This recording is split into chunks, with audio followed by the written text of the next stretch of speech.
Today we're talking about Bhakti Yoga. We are looking at how it compares in life to being a fruitive worker, i.e. someone who just earns money and earns money and earns money, but has to work very, very, very hard, lots of hours, lots of stress and responsibilities. Yes, sir. And then we've got other people who are very, very austere, like the great ascetics, and those go into the forest and live a very, very humble, simple life, but it's quite extreme. And how can we find the balance so that we can live in the material world and live a spiritual life? And this is what the Lord is trying to explain to us. So this book, the Bhagavad Gita, as it is written by Srila Prabhupada, isn't just a book. This is a handbook to life. And in this handbook, the Lord is trying to explain to us, if we could try and find the balance between living a spiritual life and a material life, because look, you've got responsibilities of children here, you've got a family to look after, you do need to do some work, but maybe we could do things with our life which are more conducive to being more spiritual and building on our connection with our children. You see, your children are growing up in a very challenging world, and do you know what their biggest challenge in life is going to be? Do you know what? Money. Not just money. Money is going to be a challenge. One of their biggest challenges in life actually is a distraction, and this distraction is actually this phone. This mobile phone is what's going to destroy your children's future if we're not very, very careful, because everything that goes on this phone takes them away from Lord Krishna. Yeah? And this is what the Lord is trying to explain to us. We've got to make sure you as a parent, you for yourself, have Bhakti Yoga in your life. It's called Devotional Yoga. It's learning how to serve the Lord, because at the end of the day we need to start to appreciate actually what the Lord has given to us already. You see, He's given you your whole life. He's given you these two beautiful children. So maybe we need to realise actually that as much as we can go out and work, do you work yourself or you look after the children? No. You just look after the children? Yes. It's a big responsibility, I realise. But you have a husband who provides. What type of work does he do? Job. Private job. What type of job? Private job. A private job, okay. So, your husband provides for the family. Yes. You've got young children. How old are your children? I am also teacher. You're a teacher. And what do you teach? Maths. Maths, numbers. I like numbers. I'm not a mathematician, but I do like numbers. Yes. So, being a teacher is good for society. But the most important thing about being a teacher, I learned this from my children actually. My children like studying a subject only if they like the teacher. The teacher has to be a good example in life. If the children like the teacher, then they like the subject and they study. Otherwise they don't study hard. So what does that mean is we have to be a very, very, very, very good example to the children. So I believe in life as a teacher that we must practice what we preach. Yes? And I had an experience with me once when I was doing some training for a running race. I decided to join a running club. And my running coach was a very obese man, a very huge man who couldn't run. He just stood there with his clipboard. And I found it very difficult to be inspired by someone who just stood there with his clipboard, with a stopwatch, and didn't show me how to run himself. And that is why it's very important for you as a teacher that whatever you practice, that you can pass down through the children.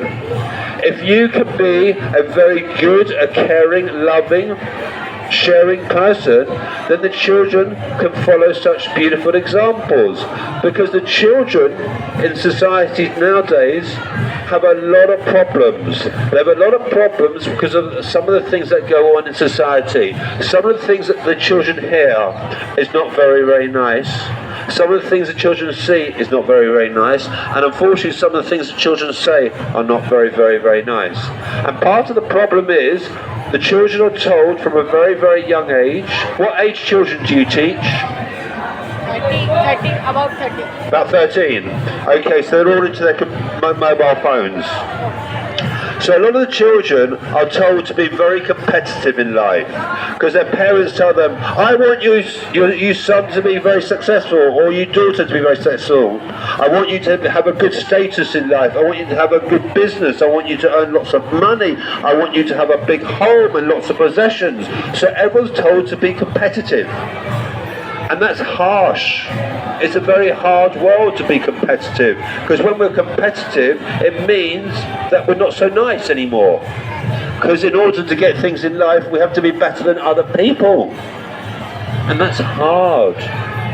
It's even in class. Children are told, be the top of the form, be the most successful. Well, I have to admit myself, I was in the bottom 4 in my school, in my class. I was at the bottom of the class and I struggled. I also struggled. There you go. Okay. So I struggled in life because the teacher told the children, be the best, be the best. So everyone was competing to be the best, and they didn't look after the people who were struggling at the bottom. But wouldn't it be nice if the children helped each other?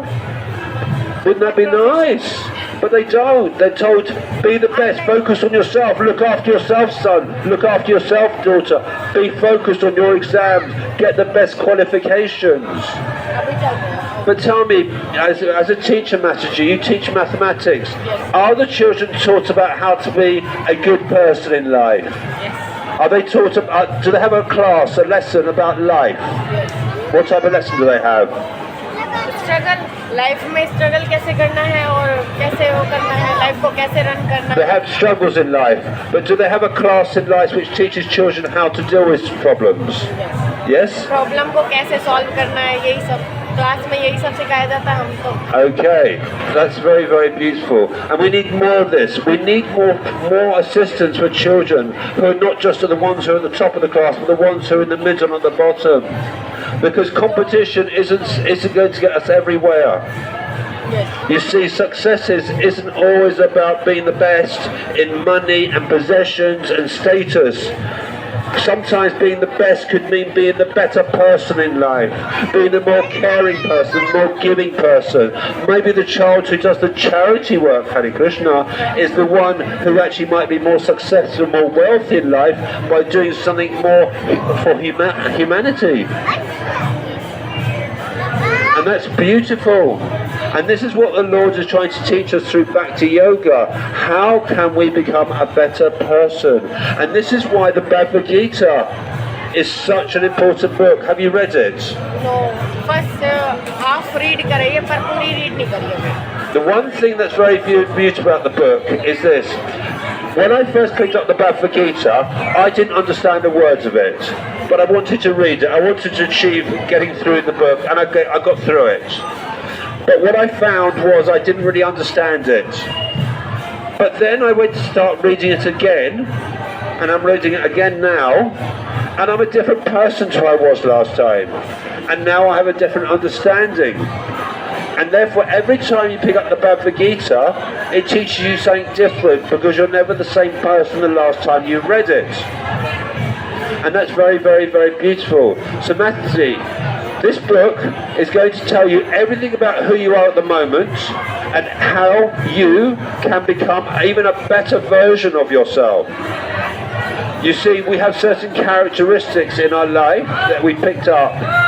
And Lord Krishna is trying to tell us, okay, sometimes we get greedy, sometimes we get jealous, sometimes we get envious of other people. But the Lord wants to teach us, actually, no, we don't have to be that way. We can be very, very happy with what we have and have better values. So rather than wanting, maybe we can give more. Yes? And rather than us being more selfish about us, me, I, mine, maybe we can be more selfless. Because we don't need everything to be mine. We can learn even to share things, which is becoming a distant word in our language, in our dictionary now, to share, because everyone wants to own and possess things. We're not satisfied with sharing. And this is what the Bhagavad Gita is teaching us. How can we share our lives with other people and inspire other people? Be an example to your children. It's so important. So what I want to suggest you do is every day you pick up a copy of the Bhagavad Gita and you read one verse a day. It will take you about 3 to 5 minutes to read it and digest it and make that your focus of your day. And maybe that can be the focus that you take into your classroom every day. An aspect of who you are, and maybe it's something that you can share with the children in a way that the children can understand it. Because certain things we read about in the Gita can be to do with, I'll give you some subject matters here. Some of the subjects are about being angry.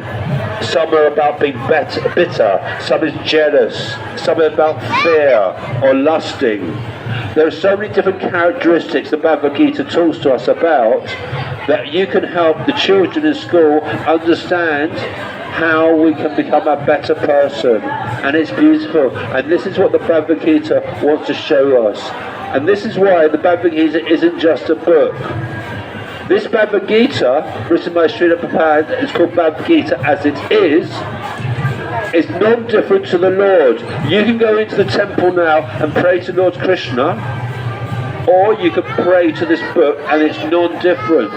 And this book you'll have for the rest of your life. And you'll read it again and again, you'll read it to your children, you'll inspire them and they'll inspire their children. Because your children's generation are the most important now. Because if they get too distracted by technology and computers and mobile phones, what will happen is they won't come to the temple anymore. And neither will your grandchildren or your great-grandchildren. And this is how your religion is going to get diluted.